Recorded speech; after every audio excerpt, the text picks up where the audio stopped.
Je suis Christelle Célis, sorcière multicasquette, créatrice de Ma vie de sorcière et du Coven Initiation. Ici, pas de travail de surface, je t'invite à faire de la magie en invitant ton âme à agir, à regarder véritablement qui tu es, le monde qui t'entoure dans toutes ses formes et dimensions, et créer ainsi ce que tu veux vivre. Seule ou accompagnée, je m'engage à vulgariser l'énergétique et la sorcellerie avec des conseils, des retours d'expérience et des outils de sorcière. Et si tu veux aller plus loin, je t'invite à cliquer dans la description de ce podcast sur le lien du Coven Initiation qui sera parfait pour toi si tu veux développer tes intuitions, enrichir tes savoirs exotériques, rencontrer des sorcières passionnées comme toi afin de connecter à cette magie unique que tu as en toi. Et c'est parti pour l'épisode du jour. Allô sorcières, bienvenue dans l'épisode du jour du podcast. Je suis Christelle Célis de Ma vie de sorcière et on va continuer notre série de la semaine autour de l'énergie féminine. Et aujourd'hui, j'aimerais te parler d'un pan de l'énergie féminine qui est le côté femme sauvage. En d'autres termes qu'on voit très souvent, notamment sur les réseaux, la Wild Woman. Donc on va parler de ce stéréotype de cette femme sauvage, de cet archétype sur lequel je vais t'inviter à te connecter parce qu'il représente une très grande puissance de l'énergie féminine. Déjà la femme sauvage, je pense que dans tous les archétypes qu'on a pu voir ensemble autour de l'énergie féminine, c'est sûrement l'un de ceux qui a voulu, que les personnes ont voulu le plus détruire, ont voulu le plus canaliser, contrôler, parce que ce côté femme sauvage, avant tout, ça veut surtout dire que la femme est assumée. Il y a vraiment un côté très animal chez cette femme, très imprévisible quelque part,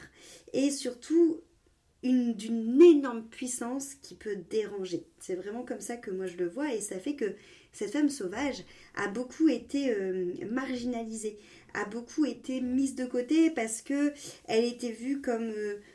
déroutante, dangereuse, déstabilisante, enfin voilà, tout ce genre de mots, alors que la femme sauvage, en quelque sorte, c'est juste une femme qui se donne le droit d'oser être libre dans ce qu'elle a envie d'être, dans ce qu'elle a envie de faire, dans ce qu'elle veut, dans ce qu'elle désire, et qui va finalement venir mettre ses propres règles, ses propres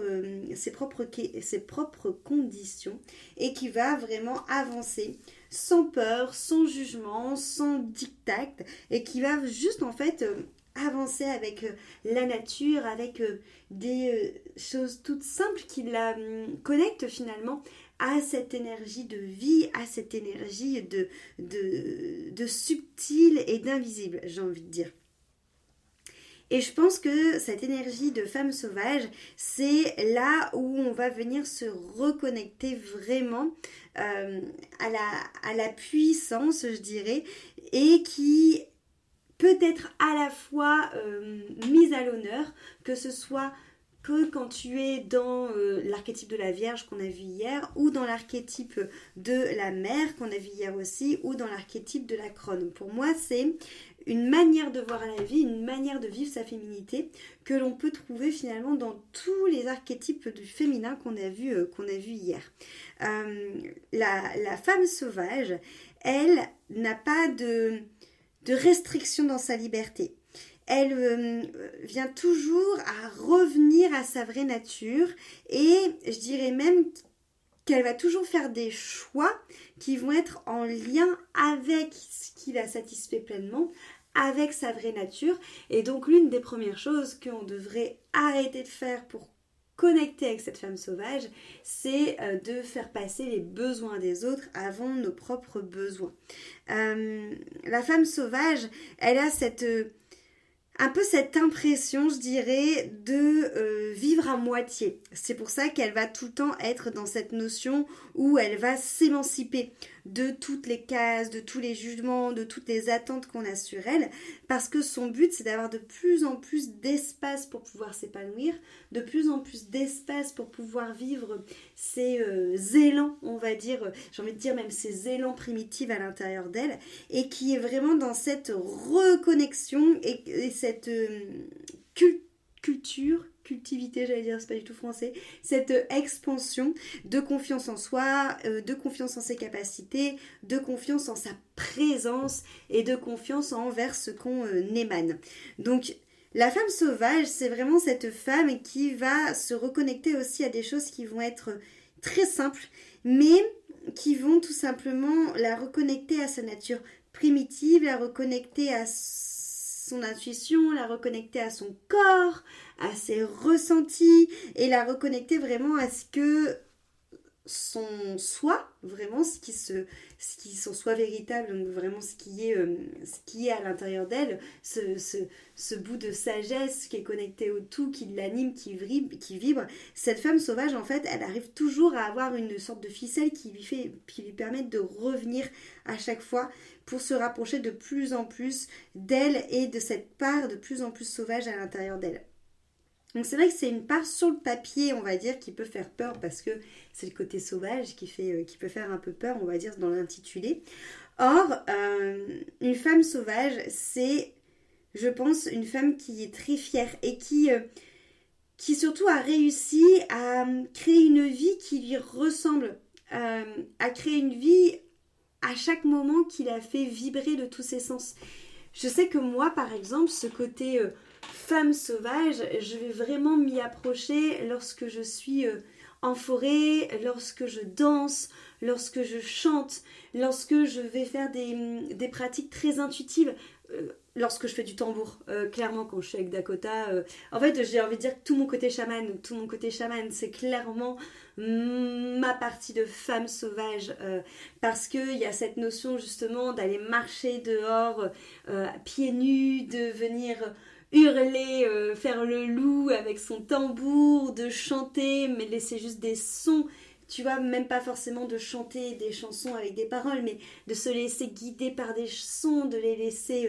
tout simplement nous envahir. À chaque fois que je vis en fait finalement des moments, je dirais, déconnectés des écrans, parce que pour moi, ce que je vous disais, là c'est l'une de mes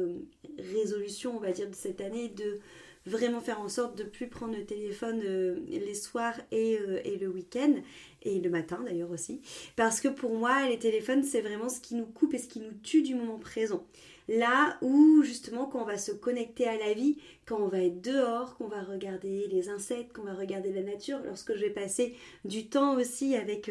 les animaux,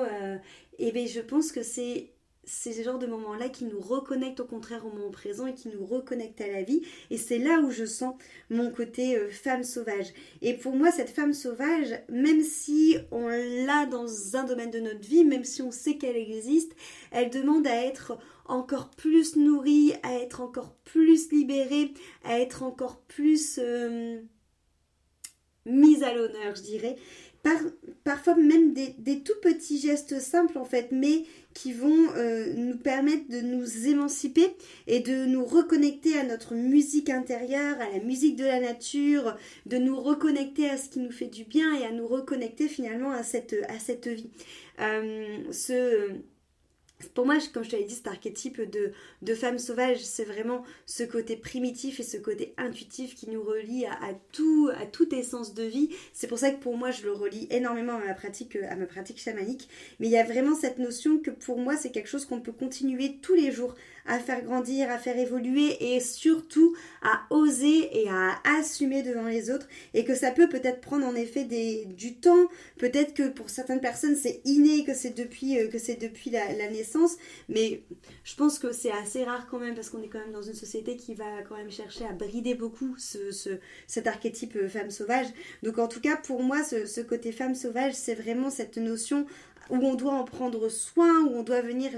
la nourrir pour qu'elle puisse se développer sans ressentir de gêne, sans ressentir parfois peut-être des jugements négatifs, mais au contraire la laisser évoluer au fur et à mesure de notre conscience de notre corps et de notre confiance aussi en nous, au fur et à mesure de notre propre rythme, au fur et à mesure du rythme de la nature, de nos ressentis aussi et de cet élan de vie qui nous pousse, et essayer à chaque fois de finalement se détacher progressivement des réactions de l'extérieur, même si clairement cet archétype de la femme sauvage, j'ai envie de dire, déchaîne un peu les réactions. Hein. Il y a forcément des personnes qui généralement soit ne comprennent pas, soit n'acceptent pas, soit ont carrément l'impression que tu es dans une autre stratosphère par rapport à eux. Et moi je sais que souvent ça arrive hein, avec des personnes qui sont dans mon cercle où je sens qu'il y a une cassure ou qui comprennent pas vraiment ma manière de voir la vie, ma manière de voir la vie en communauté, ma manière de voir la vie dans ce pays qu'est la France, ma manière de concevoir mes journées, ma manière de gérer ma sensibilité et de vivre mes émotions, ma manière justement de tout simplement de travailler aussi aujourd'hui, tu vois, dans mon activité professionnelle. Mais pour ça, toutes ces parties-là, c'est clairement des parties de moi qui sont sauvages parce que c'est des parties de moi qui sont assumées et que justement, si on vient un petit peu trop titiller, je dirais, cette part volcanique de moi, cette part sauvage, je peux clairement se réveiller et venir assumer sous tous ses pans et dans toute la fougue qu'elle a besoin devant les autres pour se faire entendre et montrer son chemin. Parce que j'ai envie de dire aussi que cette femme sauvage, pour moi, c'est aussi une femme sauvage qui n'a pas peur de faire porter sa voix et qui n'a pas peur d'être entendue, même si ça peut être effrayant, même si les autres en face trouvent ça effrayant, ce qui se passe souvent aussi quand on incarne cette face sauvage, c'est qu'il y a une sorte de déconstruction des codes que l'on fait naturellement par soi-même. Et je pense que c'est ça qui dérange la plupart des personnes. Je pense que ce qui dérange la plupart des personnes, c'est le fait de déconstruire, le fait d'avoir quelqu'un en face de soi qui déconstruit tout ce qui a été construit dans une civilisation depuis hyper longtemps, tout justement ces hiérarchies, ces dominations, ces cases, ces étiquettes qui sont juste là pour mettre du baume à l'ego ou pour nous valider ou pour nous donner tout simplement une justification alors qu'en vrai on s'en branle tous,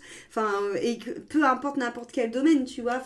que tu sois justement, je sais pas, haut politicien, que tu travailles dans une pharmacie, que tu sois vendeuse de prêt-à-porter, que tu sois grand chef de je ne sais quel rassemblement de sorcières, que tu sois magistrat, que tu sois docteur, en fait on s'en branle, tu vois, finalement. Et moi ça m'intéresse pas en fait, ça peut m'intéresser sur le parcours sur comment les gens ont forgé, je dirais, leur destination professionnelle et mais finalement c'est pas ce qu'ils ont, comment je vais dire, c'est pas ce qu'ils ont fait qui va m'intéresser, c'est le mindset qu'il y avait derrière. Et c'est pour ça en fait que je m'en tape. Et pour moi c'est vraiment ça, ce côté sauvage aussi. C'est en fait, je m'en fiche de quelle étiquette socio-professionnelle on t'a mise. Parce que même, tu vois, il y a même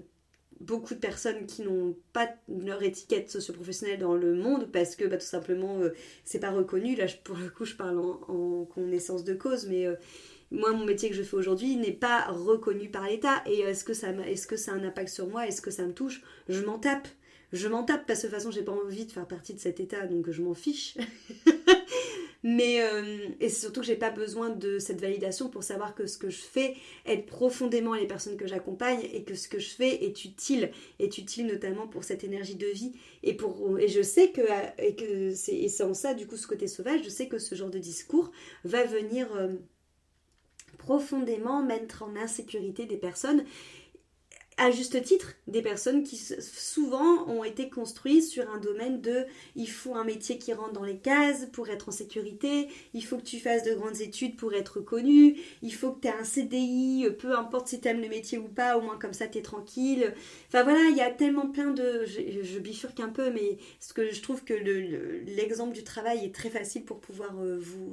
vous parler un petit peu plus de tout ça, mais ça pourrait être aussi dans plein d'autres conditionnements, des conditionnements de vie, des conditionnements d'habitude, des conditionnements d'éducation pour enfants. Et en fait, pour moi, à partir du moment où tu sors de toutes ces cases et où tu es une femme qui assume en fait, qui assume, comme je disais, son émotion, qui assume ses élans de vie, qui assume aussi ses convictions, ce qui est important pour elle et qui le crie haut et fort. Et après, la femme sauvage ne s'insurge pas forcément de tout, tu vois. Tu peux être dans ton énergie de femme sauvage, mais pas forcément t'insurger. Il y a des fois juste des personnes qui ne sont pas rendues là où on est, et nous on n'est pas rendus là où ils sont. Et c'est pas une question de niveau ou de valeur ou je ne sais quoi, c'est juste une question de perception et de vérité de vie. Et comme je dis très souvent dans ce podcast, il n'y a pas qu'une seule vérité de vie, on a plein de vérités différentes. Mais c'est vrai que la femme sauvage, elle fait clairement partie des archétypes qui nous permettent en fait de reprendre aussi notre vie en main, parce que elle ose écouter finalement cet élan de vie en elle, elle ose écouter finalement ce qui la met en joie, elle ose écouter finalement ce qui la nourrit, et elle va là-dedans et elle l'assume. Elle a plus peur de ne pas forcément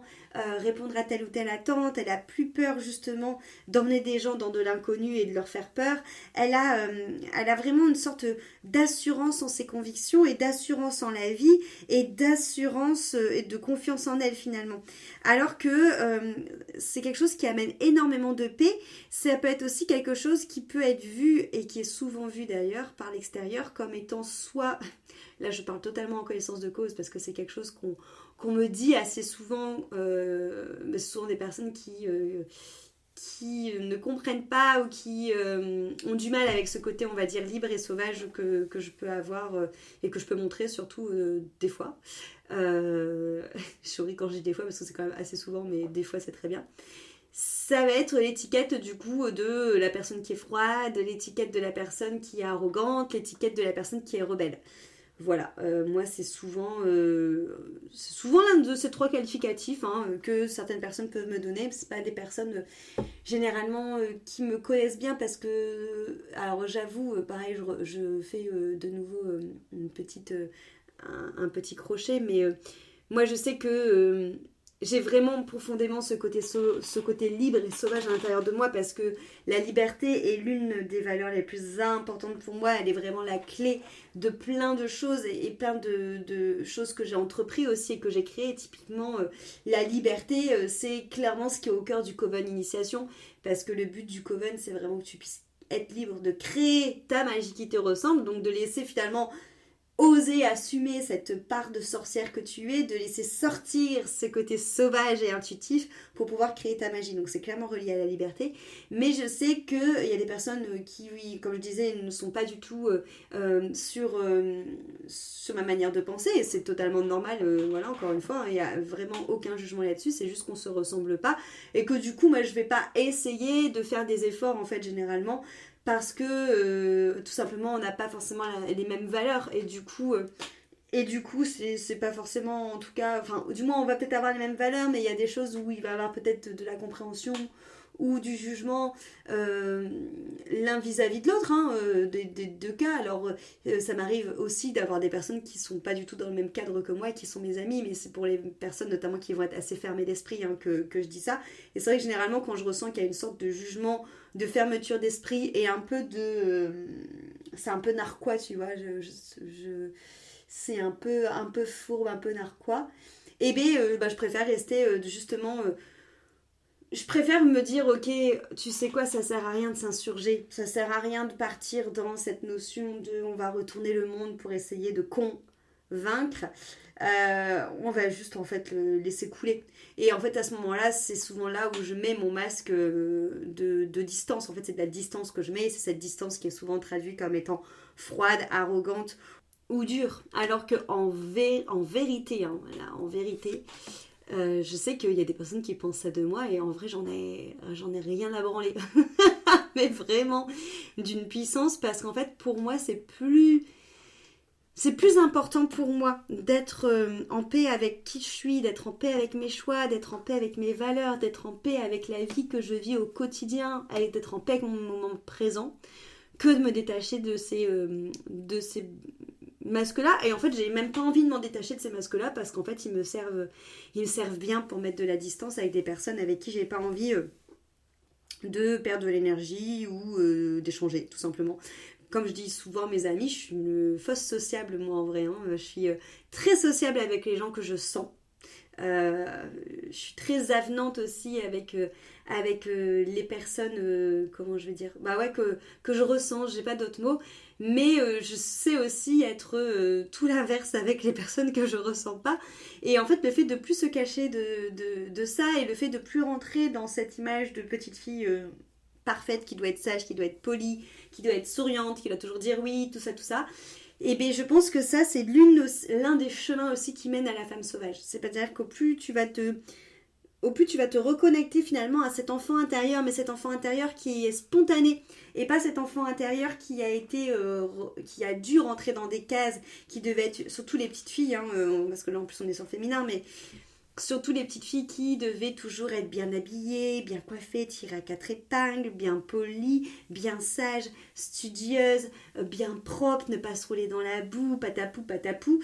Et ben en fait, ça fait du bien d'aller voir son enfant intérieur, d'aller voir cette petite fille à l'intérieur de nous et lui dire, en fait, notre côté sauvage, il a tout à apprendre de notre enfant intérieur. Mais de cet enfant intérieur qui est plein de vie, cet enfant intérieur qui crie très fort, qui rigole fort, qui pleure, qui tape des pieds, qui va se rouler dans l'herbe, qui va jouer avec les bottes d'herbe, qui va s'en foutre sur le visage, qui va avoir de l'herbe dans les cheveux, qui va crier, qui va faire le loup. Voilà, clairement, c'est ce que je fais aujourd'hui, moi, quand je joue du tambour. Cet enfant qui va marcher à pieds nus, qui va sauter partout, qui s'en fout d'avoir les pieds sales. Et en fait, c'est cet enfant-là, cet enfant sauvage, finalement, notre enfant intérieur sauvage, est très vite par les adultes mis dans des cases. Et en plus, avec la croyance que s'il rentre pas dans ces cases, il va pas être aimé pour ce qu'il est. Alors que les enfants, c'est la vie. Ça représente l'essence de vie qui n'est pas encore mis dans des cases, qui n'est pas encore avec des obligations, avec des comptes à rendre, on va dire. Et en fait, la femme sauvage, pour moi, ça nous permet vraiment de renouer avec ça. Et je pense que notre enfant intérieur, une fois qu'on l'a sauvé, j'ai envie de dire, de ses carcans, une fois qu'on lui a dit, ok, tu peux sortir de tout ça, tu es un enfant, tu dois être plein de vie, je sais que tu es plein de vie et qu'on a essayé de te restreindre. Donc vas-y, si t'as envie de m'envoyer chier, envoie-moi chier, si t'as envie de rire, rigole, si t'as envie de pleurer, pleure, si t'as envie de crier, crie, mais sois un enfant. Et tu sais quoi, en fait, les adultes t'ont tellement dit pendant super longtemps que t'étais un enfant et que tu devais écouter et apprendre des adultes. Là, ça change parce que c'est moi aujourd'hui, en tant que femme, qui a envie de relier avec cette énergie de femme sauvage. Et ben, c'est toi qui vas devenir mon professeur pour devenir sauvage. Donc, montre-moi. Ben voilà. Il n'y a pas besoin, en tout cas, que cette connexion à notre énergie sauvage, il n'y a pas besoin que ce soit quelque chose de lourd, que ce soit quelque chose de difficile. Et au contraire, ça peut être plein de fun, ça peut être plein d'amusement, ça peut être plein d'amour, ça peut être plein de respect et c'est se libérer au fur et à mesure de tout ça, c'est voir son évolution et se libérer des dictats, je sais pas moi, c'est peut-être que vous avez ça, des copines avec lesquelles justement vous pouvez être dans ce côté sauvage, vous pouvez vous mettre à faire les débiles parce qu'il y a un truc qui vous fait rire dans le magasin et d'avoir le plus gros fou rire, à venir marcher dans l'herbe, à venir vous mettre de la boue sur vous, à venir faire des activités créatives, à passer des heures en forêt à regarder les animaux, à ne pas avoir honte de pleurer si vous avez envie de pleurer ou de crier si vous avez envie de crier. Voilà, c'est vraiment ça. Et en fait, c'est tout ça pour dire que même si le mot sauvage parfois peut faire peur, en fait, il fait plus souvent peur à l'extérieur qu'à nous-mêmes quand on le vit. Et c'est hyper au contraire, hyper inspirant de se reconnecter avec notre femme sauvage parce qu'elle va aller chercher plein d'autres parties de vous aussi qui est sauvage, plein d'autres parties de vous qui souvent ont été réprimées. Et c'est dans ces parties-là qu'il y a énormément de choses à propager, notamment la confiance en soi, l'amour de soi parce que c'est un amour plein, tu vois, plein de tout ce qui te passe, de toutes les émotions, de tout le moment présent. Et du coup, c'est être aussi en connexion avec son corps, en connexion avec son cœur, en connexion avec ses émotions. Et tout ça, c'est un énorme pouvoir. Je pense aussi que c'est pour ça que la femme sauvage était celle qui faisait le plus peur aussi au moment de l'Inquisition, parce que la femme, elle se laisse pas dicter. En fait, la seule personne finalement qui va guider, on va dire, ses aspirations au jour le jour, c'est elle-même. Et ça, c'est un trésor de pouvoir réussir à faire ça dans sa vie. Et je pense qu'on est justement dans un pays aujourd'hui où où les femmes ont réussi, se sont battues pour avoir des droits, et qu'aujourd'hui on reste clairement enfermé dans des carcans. Il y a encore plein de choses qui font qu'il y a des inégalités hommes-femmes dans la société, mais on a quand même la chance d'être dans un pays où si on a envie d'exprimer notre côté sauvage, en soi on a le droit. Et c'est pour ça pour moi on doit plus restreindre, parce qu'après tout ce qu'on a vécu, je parle collectivement en tant que femme, après tout ce qui s'est passé sur les femmes, je pense que c'est notre devoir, je vais dire ce mot-là, c'est celui qui me vient, notre devoir de embrasser ce côté-là sauvage de nous, parce que nous, on a la capacité de le faire. On est une génération qui a le droit de le faire. On est une génération pour laquelle c'est facile. Alors c'est pas forcément facile, hein, mais c'est facile par rapport, en tout cas, à nos parents, à nos grands-parents, à nos arrière-grands-parents, à l'époque des sorcières. C'est plus facile pour nous de s'émanciper de tout ça, parce qu'on n'a plus de... Sur le papier, il n'y a plus de peur. Sur le papier, il n'y a plus de peur, il y en a encore tout plein, hein, même qui sont conscientes, inconscientes, sous-jacentes, des peurs du collectif aussi, des peurs de mémoire qu'on porte. Mais c'est un devoir de libérer tout ça et de se libérer soi et d'enfin oser incarner ce côté sauvage, oser incarner cette puissance et finalement reprendre tout simplement la vie qui nous a été donnée, reprendre tout simplement nos aspirations. Et je pense qu'en plus être une femme sauvage, c'est devenir aussi une inspiration pour les autres, et pas que pour les femmes, j'ai envie de dire aussi pour les hommes aussi, je pense concrètement. Je pense que ça peut être une inspiration en fait pour tous les êtres humains qui sont dans cette société. Parce que on parle beaucoup des femmes là parce qu'on parle de l'énergie féminine, mais il y a beaucoup d'hommes aussi qui sont enfermés dans des carcans de fer, justement dans des carcans encore de patriarcat ou d'énergie masculine massacrée, et qui sont totalement coupés de leurs émotions, qui n'ont pas l'impression qu'ils ont le droit de faire ce qu'ils veulent de leur vie, et qui sont juste là pour assurer par exemple financièrement le foyer, ou que justement, je parlais tout à l'heure qu'il fallait avoir une bonne condition socio-professionnelle, et que c'est ça qui leur donne leur valeur, qui leur donne leur reconnaissance. Et je pense qu'une femme sauvage peut venir vraiment inspirer, au-delà des autres femmes, inspirer ses propres enfants, inspirer les hommes autour d'elle, inspirer les autres femmes bien entendu autour d'elle, et avoir beaucoup plus d'impact que ce qu'on imagine. Donc pour moi c'est vraiment cette notion d'embrasser une nouvelle réalité de vie où tu es la seule à contrôler ta vie, où tu es la seule à être maîtresse de ta vie, où tu es la seule qui détient finalement le droit de décision, le droit d'action, le droit de choix, le droit de ta propre personne, les droits de ton corps, et en fait c'est toi-même. Et du coup j'ai vraiment envie de t'inviter à embrasser pleinement cette femme sauvage. C'est quelque chose qui va être au cœur de la retraite qu'on organise avec Héloïse le 23 et le 24 mars à Cézac. Donc c'est un samedi et un dimanche. Ça s'appelle l'éclosion des déesses. Et le but de cette retraite, c'est vraiment de te permettre de renaître,